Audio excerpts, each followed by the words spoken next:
Drew Thomas Hendricks here. I'm the host of the Legends Behind the Craft podcast. On this show, I talk with leaders in the wine and craft beverage industry. Before we get started, quick sponsor message. Today's episode, it's sponsored by Barrels Ahead. At Barrels Ahead, we help the wine and craft industry build stronger bonds between their customers and brands through authentic content. Go to barrelsahead.com today to learn more. Today, I'm talking with Justin Medcraft and Josh Makler from Maker's Hard Kombucha. Justin's one of the co-founders, and John is the brewmaster. Justin, John, welcome to the show. Thanks for having us, Drew. Yeah, thanks for being on. So guys, I do have to say, normally I ask for samples, but I've actually been drinking this stuff at home, and it's really good. I mean, man, great to see. It was kind of funny with it, when they set up the this podcast interview. It didn't really draw the connection between what I was drinking and the guests I was having. And then last night I was, oh geez, I've already had this stuff. So yeah, I got to say, that's awesome. That's the best introduction you could ask for, mate. So, yeah, I got to say, it is noon on right before a long day weekend. So I'm going to actually have a sip during the interview. Cheers to that. So Justin, let's kind of tell us about Maker. Yeah, I mean the Maker journey and stories are a pretty interesting one. That it kind of goes back almost 20 years really, between, a community and a group of friends that all grew up together, moved across the world together. And I suppose have kind of found, a new home in California. So the way that we kind of, I suppose, talk about the origins of Maker is, a group of lifelong friends that kind of got back together, and wanted to create a drinks business that, I suppose brings, transparency, better ingredients, to, new kind of drink trends, new drink categories. Mm-hmm. We've been really kind of lucky enough to build a really great community of, musicians, artists, brewers, and, kind of different creative people. So, the drink that you're drinking there, Maker Hard Kombucha, our kind of first, array into the drink space. But, it's definitely not our last. And, we're really excited about kind of continuing to push this message of, bringing high levels of transparency, real ingredients to, lots of other kind of drink categories that we think can kind of benefit from that. And at the end of the day, giving consumers a really great choice that can kind of sit in the cooler next to some, iconic kind of different beverages. Yeah, no, that's amazing. Your origin story that was sent over says that the idea was born on a California highway. Can you talk to us about that? Yeah, it was actually. So I think, the kind of background to Maker was during COVID, actually, it all kind of kicked off lots of amazing ideas. I think COVID kind of allowed people to really kind of reflect and take a second to think about, what gaps there were in place. And, for us, we would always on kind of Sunday sit around the pool at our friend's place when they were recording their album. So when Rufus DeSol were recording their album, every Sunday we'd sit by the pool and try all these new, interesting kind of beverages that were hitting the shelf around that time. We're talking hard kombuchas, we're talking like ready to drink cocktails, all sorts of things that were an alternative to beer. And when we kind of got the opportunity to try hard kombucha, it really opened up our eyes to the potential that, there were beverages out there that, had real organic ingredients, but, could also be an alternative to beer, and some of those like the RTDs.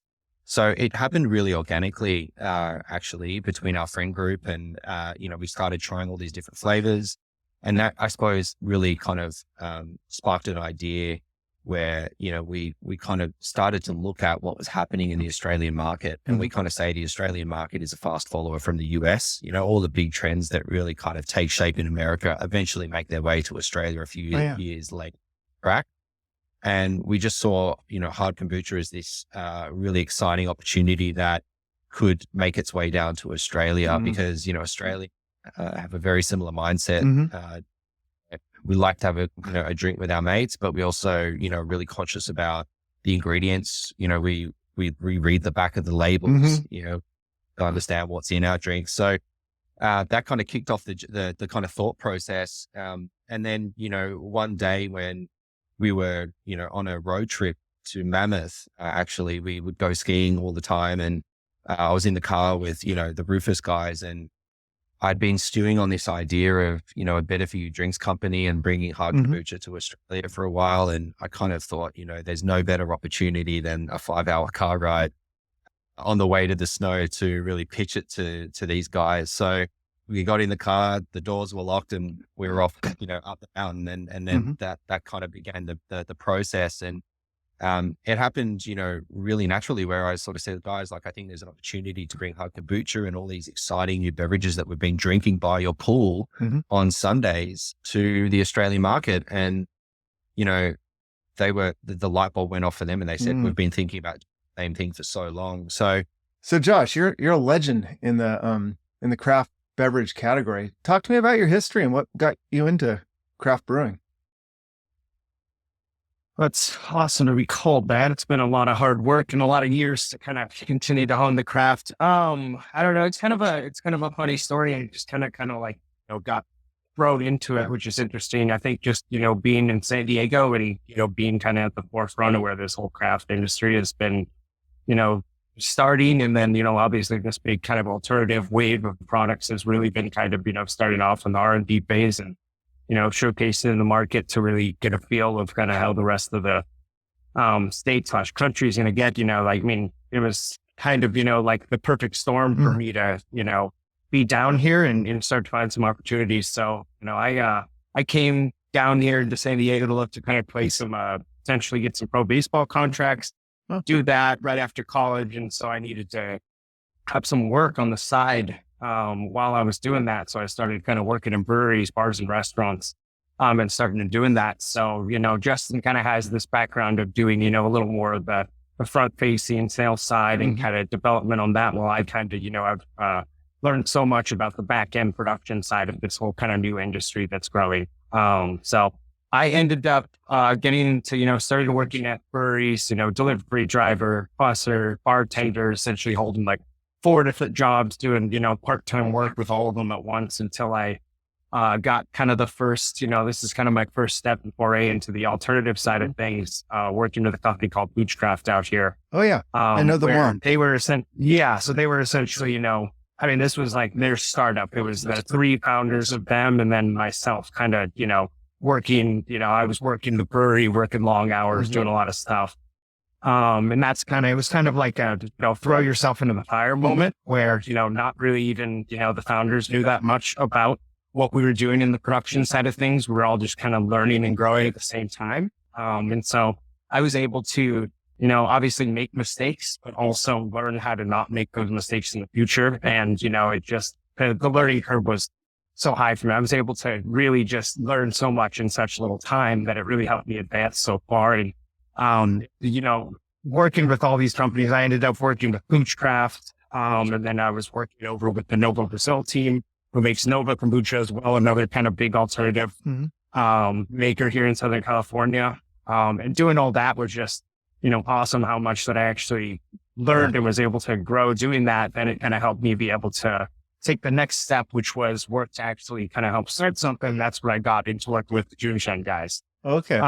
So I was a part of Juneshine from the formulation of that product, making the product in a garage, and then working with them for the first 2 years and getting that started, which has just been a rocket ship of growth kind of in this whole alternative market. Oh yeah. Which has been awesome. And then I decided to kind of make a split from that to start doing some other things. I got back into doing a little more bar and restaurant work. And then I started doing a good amount of consulting work on the side as well, kind of in this alternative industry.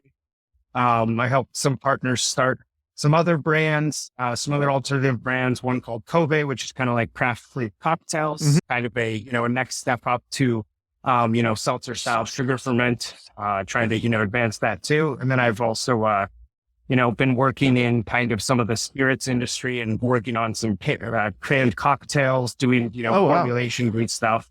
Yeah. So it's been a wild ride of a lot of different things, but my kind of heart has still kind of always been back to this kind of like, transparent, real ingredients, type alcohol making that I think everybody is kind of pushing towards.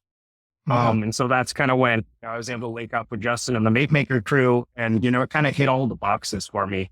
And in all the boxes of kind of, they're believing the right things. They're looking to do innovation. We're looking to push the needle on products, what we can make. It's not like, we're just going to kind of make one thing. We have a lot of opportunity to see what we can do in this market as it grows. So it's a super exciting time to kind of see, what's going to be next, because I think, the things change so quickly over the last few years, as soon as kind of the seltzer and the canned cocktail really just shifted, that, the way people are drinking is changing much faster than we can keep up. And so it's kind of, okay, what's going to be next, and trying to be on that forefront is kind of what keeps us going. That's amazing. So many questions I have for you after that. What, first of all, what were the challenges of shifting from like the traditional like beer brewing to kombucha?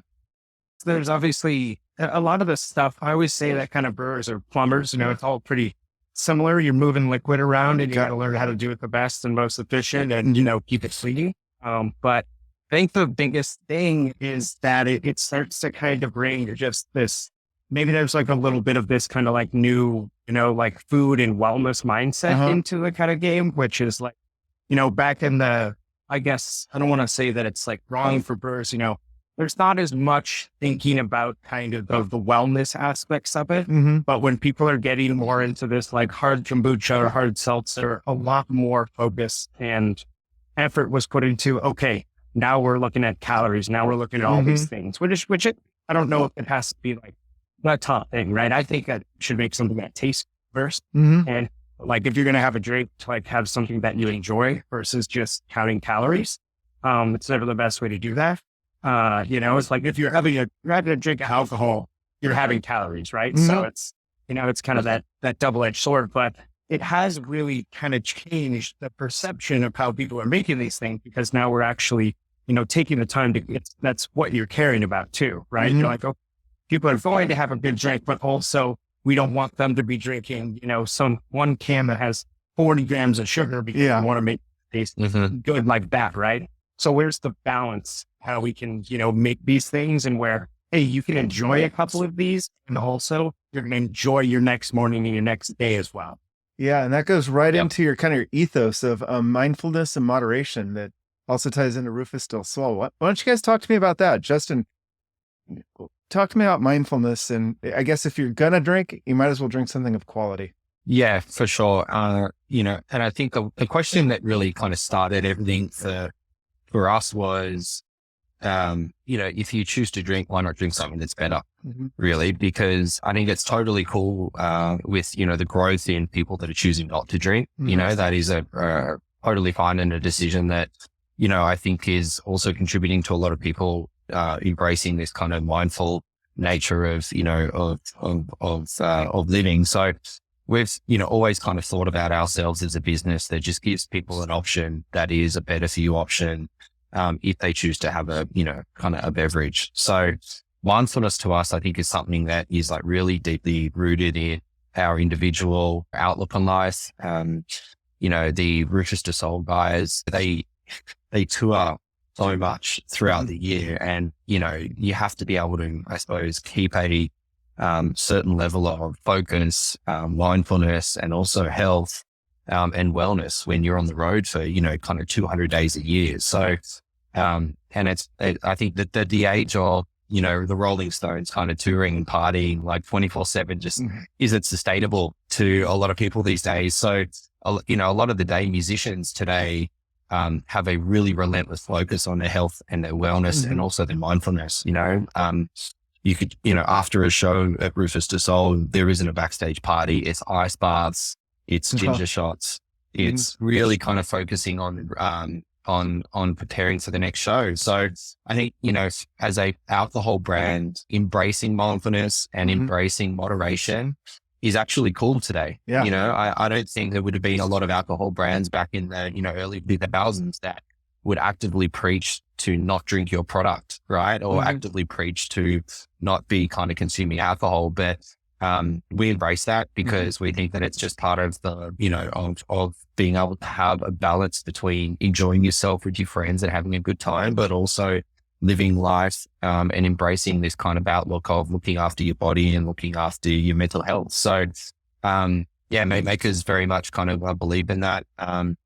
We're not trying to get people to drink more. We're just trying to get them to drink better when they do choose to drink. And I think that was something that was really refreshing when we were kind of, coming up with this brand and this business at the start. It wasn't about excess. It was about moderation. And, I think that today really kind of rings true in culture, rings true with the next generation, that, aren't kind of about excess anymore. They're about balance, about living an active life. They're about living a fulfilling life. And, the role that alcohol can play in that just slightly pivots a little bit. And I think it's important to kind of embrace it. So yeah, that's what mindfulness means to us, which is all about, still being able to have a good time, but doing it, through moderation and doing it through a product that really kind of embraces, better ingredients, rather than all the artificial, kind of flavors, high sugar, things that just aren't going to make you feel good. So yeah, I think that's kind of how we see the world. Yeah, no, that's an incredible ethos. Now I was going to ask about, the challenges of bringing a hard kombucha from Australia to the United States, but this ethos, is it resonating in Australia with the way Australians are consuming alcohol with higher quality ingredients? Were they receptive to kombucha? Absolutely. I mean, the similarities between the kind of coastal culture of Australia and, the coastal culture of the US is very, very similar. I think that's why, everyone's got an Australian friend that lives over in California, and, everyone in Australia has an American friend that lives in Australia. Like, the cultural similarities between the two are very, very close. So, back in Australia, 85% of the population lives on the coast. Yeah. So we are a coastal community. We, love surfing. We love getting out there and being active. We like to feel good, and we like to kind of, get outdoors. And I think that sort of, rings true definitely, in the US, not just in California, coastal kind of, California, but go into the Pacific Northwest, go into the mountains. Like, people like to kind of, really, embrace nature and get out there and have a good time. So I think that is definitely similar in Australia. I think, since launching in Australia, we've been really blown away with, the feedback to the product in terms of how, good it tastes, but also the fact that, we are one of the first organic products down there in the alcohol category. The alcohol category hasn't really kind of embraced this high level of transparency, hasn't embraced organic, at the same way that the US has kind of 4 or 5 years in the future. So, we're kind of just continually focused on pushing that further, giving people that option that if they, do want something that is organic, that is made with real fruits, that is made with, tea and all sorts of other great things, that they've got the ability to do that. And then to Josh's point, right, like, you get to wake up and go surfing the next day. Yes, not feel like you've had a sugar crash. I think it's interesting, right? It's like that's, it's like 5 years ago, or, 5 to 7 years ago in the US, when, the seltzers were starting and the kombucha was starting and all of it, and everybody's starting to get educated, and it's, kind of put on like the brand leaders to do that education, et cetera. That's kind of the same thing that we're doing down in Australia too, pushing that forward, because it is a first and people have to like start to understand it. And what's better from like the knowledge to come from the people who know it and have done it before, and say, hey,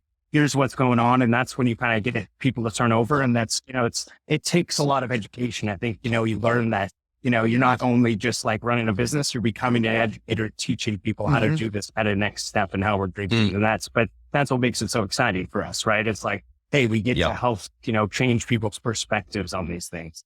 Yeah.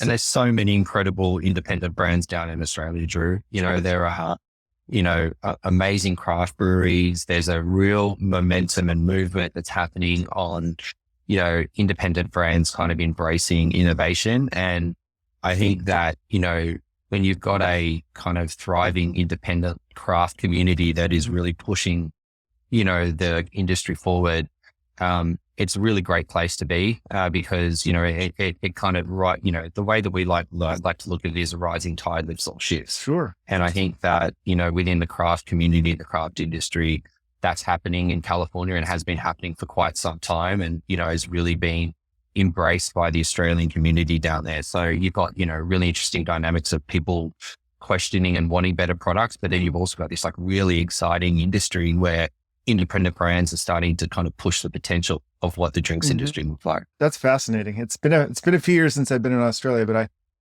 very in tune with surfing. So I get a little, I feel like I have a little bit of a pulse there, more on the wine side than on the craft side. You'd be right at home. Yeah, no, I got to get back over there. I want to talk about the ingredients, because there is one thing about this, like that was immediately apparent to me, is you can really taste the guava in this. I mean, you can taste the juice that sometimes gets muddled in some of the other kombuchas. Josh, can you talk to me about how you went about sourcing the ingredients and coming up with the blend? Yeah. So the kind of first thing that we're looking to do with kind of, like just like the flavor profile that we're putting forward is we're trying to, showcase the fruit a little bit more. Not necessarily that we want it just to be like, like overly sweet. Yeah, it's not that. Not taste like, not a hard kombucha, et cetera. But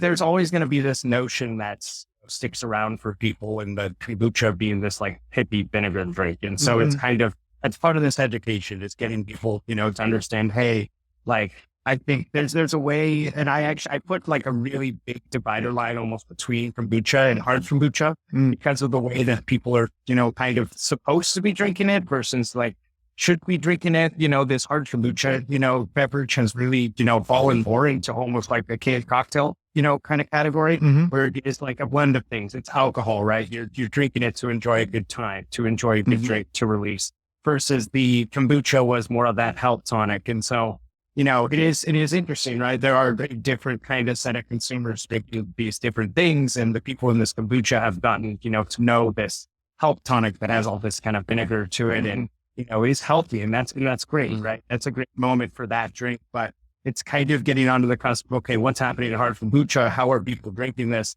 And the way that we need to kind of cater, a little more of the flavor profile is what people are enjoying when they're drinking alcohol.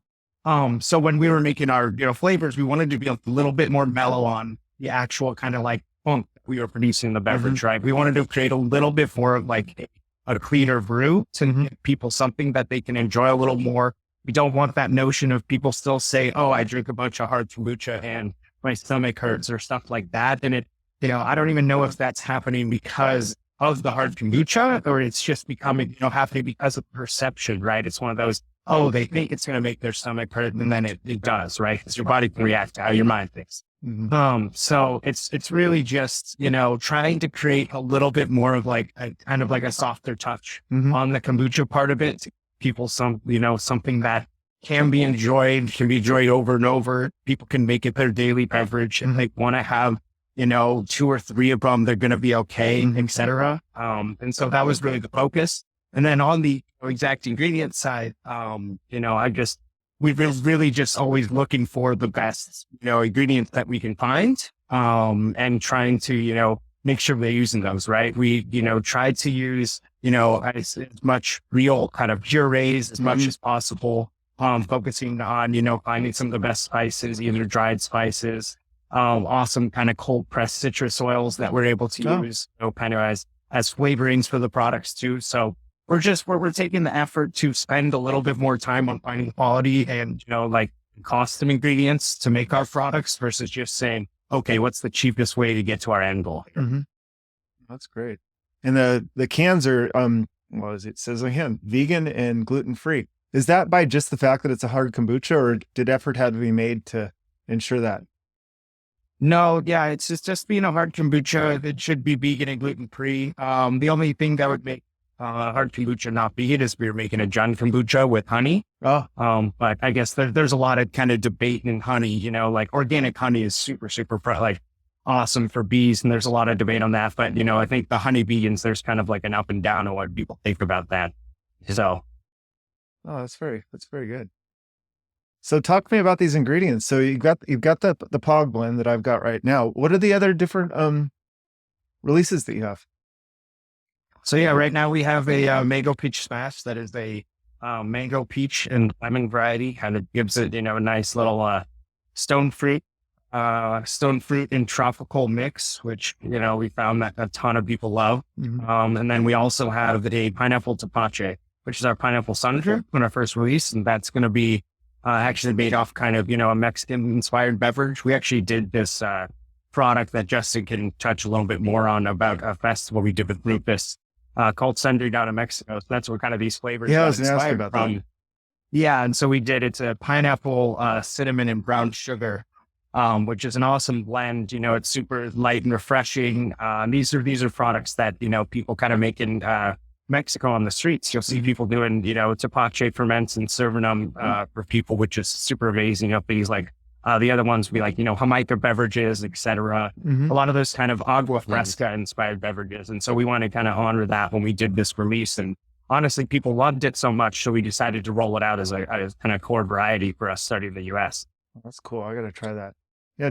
Justin, talk to me about the release in Mexico with this Rufus del Sol. The Rufus del Sol guys, they run an annual festival down in Cabo called Sundream. And, it's like the perfect kind of opportunity to, I suppose, like seed out products to a really engaged audience. So, we love the idea of kind of testing and kind of pivoting if we need to, or making adjustments once we've been able to get some feedback from consumers. So, when we went down to Mexico, I think it was like a bit of a challenge really, because, we wanted to create something that I felt honored Mexico, that was, kind of connecting to the roots of where the festival is and the community that has kind of allowed us to kind of be down there and throw an event.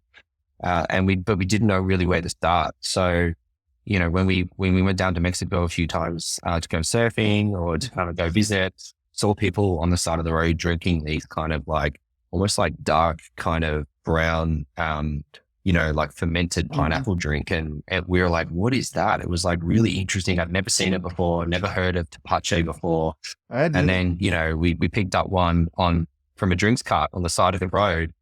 And it was, this, I suppose, beverage that was like really sweet and fruity, but then also had these like interesting balances of spices to kind of round it out at the end. And, we had no idea of the cultural heritage and the significance that tepache had to the Mexican culture, right? Like, I think the thing that really struck us was tepache is something that's been shared between family, friends, passed down for generations. Every kind of family has their own tepache recipe, which is just like such a cool story, especially for a brand like Maker, which is all about kind of sharing beverages between mates. So we thought that there was like a really nice connection there to our origin as a brand, which is all about creating a beverage that we can share with our friends in our community. So, so Josh kind of, grabbed that and ran with the idea of, bringing a tepache inspired hard kombucha to the festival for the first time. And, you can also look in California and in terms of just,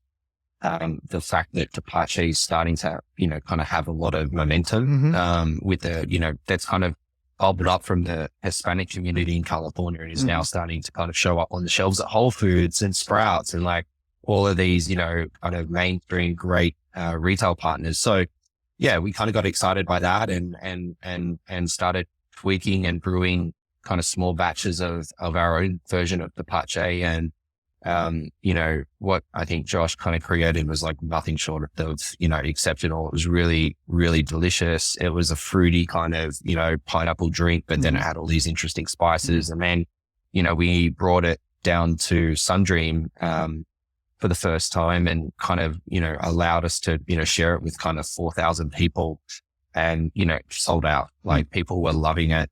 It really landed well. And what was originally just going to be kind of an exclusive that we offered at the festival to give that community something special to try and to drink while they're watching Rufus and all of the other, awesome kind of bands and DJs that were playing there, ended up being something that we brought to market, so you've got kind of two flavors that are, I suppose you could say, relatively known, mango, peach, like they're two massive flavors in beverage that I think a lot of people understand what it's going to taste like.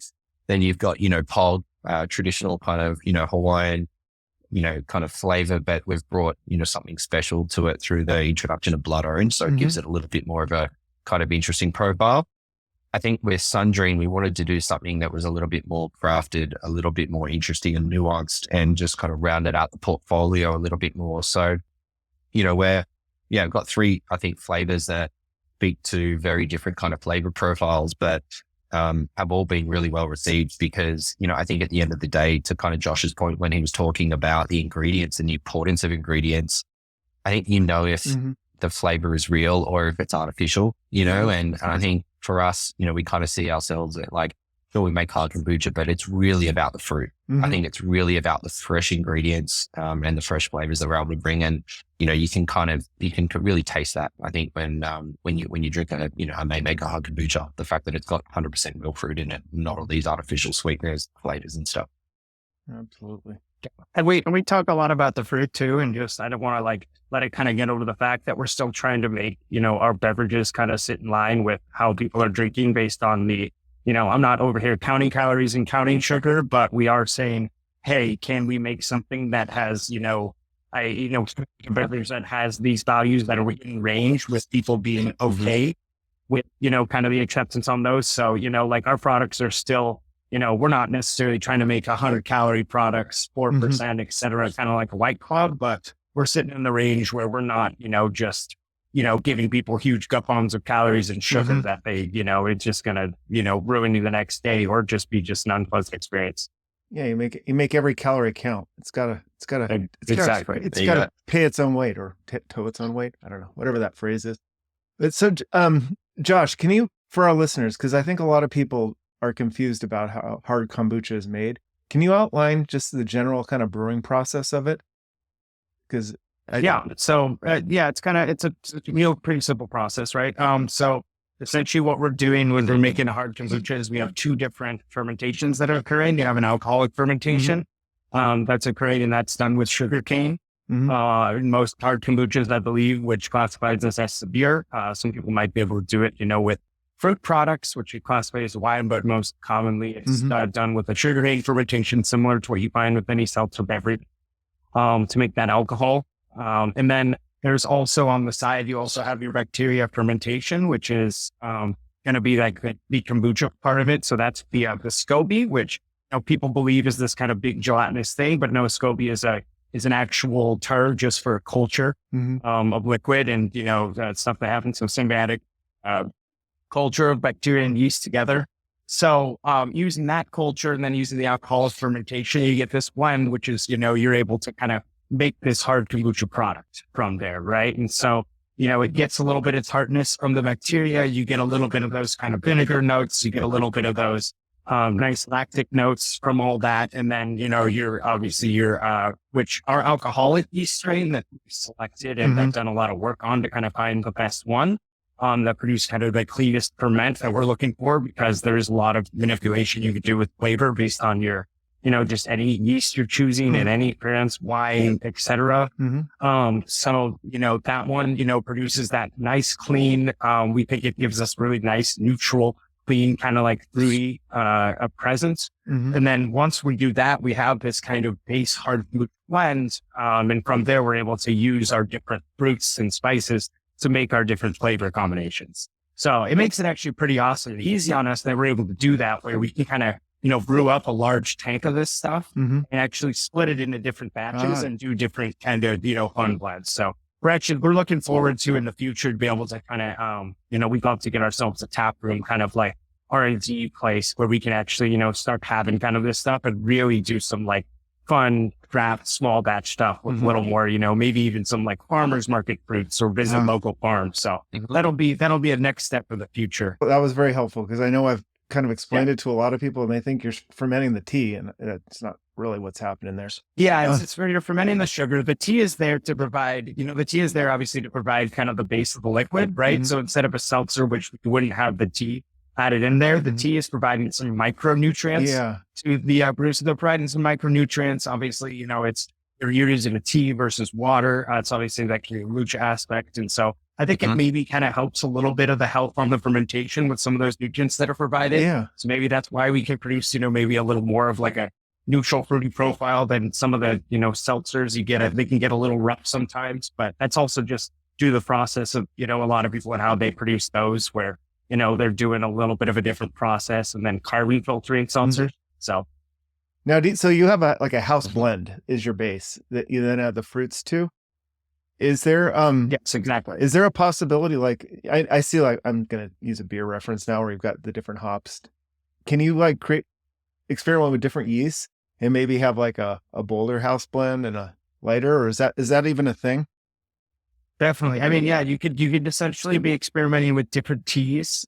Different teas are going to react to bacterial culture, differently, right? You could even make, we're using a green tea for our kombucha, but if we were using a black tea, sometimes that produces, maybe like a little bit more of like a vinegar note in the kombucha side of things. Yeah, I mean, you can manipulate anything, right? We could manipulate different yeasts where, if we wanted to produce varieties, that it gets a little bit tricky with how we're doing a lot of kind of like co-manufacturing production right now. So we have to be, pretty sleek and say, here's what we're going to make and, the size of our batches. But yeah, exactly. Once we potentially have, maybe like, a smaller R&D facility, we're able to really, switch up. Okay, let's make some with these teas. Let's make some with these different yeasts and trial them out. And yeah, it's really going to change the profile on the back end of everything. That's super exciting. Like it's really mind boggling to think about the possibilities with this. Yeah. Same thing. We could maybe change up the sugar too, right? Use, try fermented brown sugars, what else you're going to get,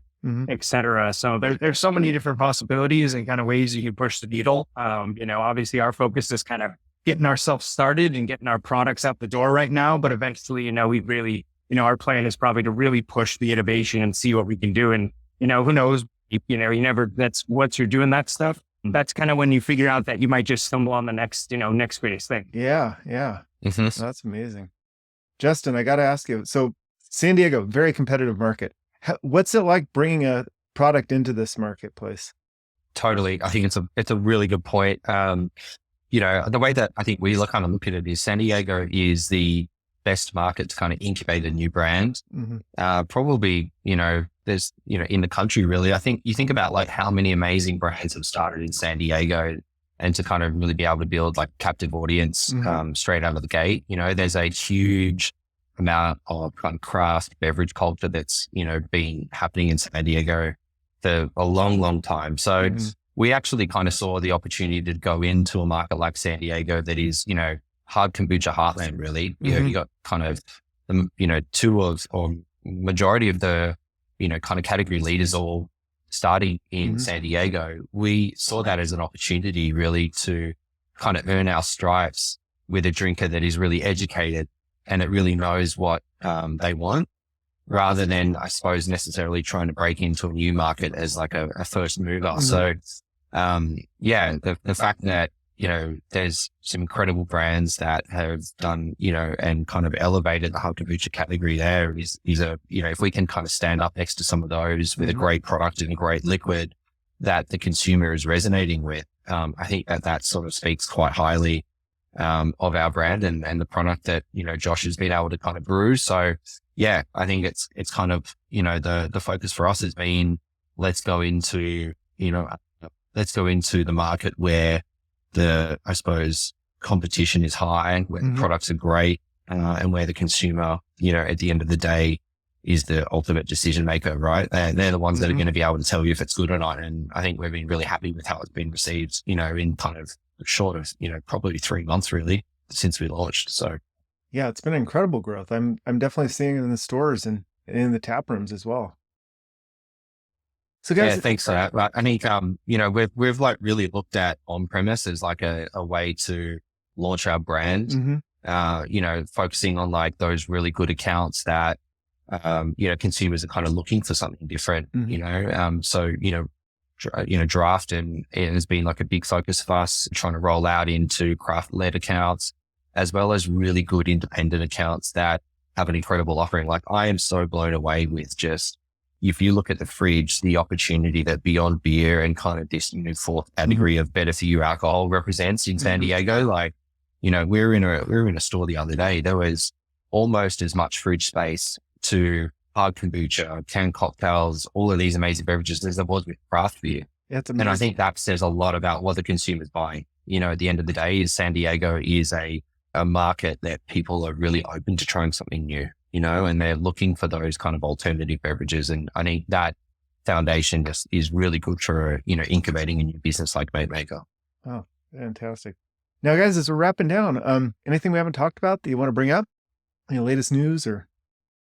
I think, look, at the end of the day, we want to just be really focused on, pushing, I suppose, the potential of what these new innovation products could look like, and really focusing on giving people at the end of the day a great drink experience that's made with, real transparent ingredients. So yeah, hard kombucha is a really great launch point for us, but Josh has got some pretty exciting things up his sleeve in terms of where we want to, enter into some new categories, in the future. So yeah, I think the way that, the kind of, if you go to a house party, you look into someone's esky, there's all sorts of beverages in there. Mm-hmm. Gone are the days where it's just like you go into a party and there's only beer available. If I look in the cooler today, I'm seeing all these incredible types of, new products. And I think that's what we're trying to, really kind of stand up against, is focusing on, being part of that next wave of innovation and really kind of, doing things that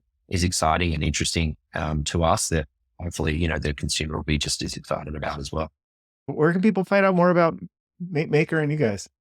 So you can go to makemakerco.com Mm-hmm. and, that's where our store finder is located.